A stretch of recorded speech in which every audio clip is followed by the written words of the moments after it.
নমস্কার বন্ধুরা, আমার চ্যানেলে সবাইকে স্বাগত। আজকের রেসিপি থোড়ের জুস। থোড়টাকে ভালো করে ছিলে তাকে ধুয়ে পরিষ্কার করে টুকরো টুকরো করে কেটে একটা মিক্সির জারেতে দিয়ে একটা পেস্ট বানিয়ে নিন। তারপর একটা সাদা কাপড়ের উপর রেখে ওই পেস্টটিকে দিয়ে একটা জুস বানিয়ে নিন। এই জুসটা যদি আমরা সপ্তাহে 2 থেকে 3 দিন পান করতে পারি, আমাদের শরীরে অনেক উপকার হয়। থোড়েতে অনেক কিছু আছে, আমরা অনেকে জানি, আবার অনেকে জানিও না।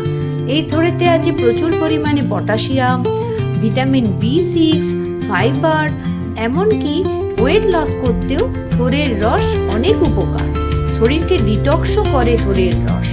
রক্তের উচ্চচাপ নিয়ন্ত্রণ করে, অ্যানিমিয়া সারাতেও এই থোড়ের রসের অনেক গুণ। আপনারাও পান করুন, উপকার পান।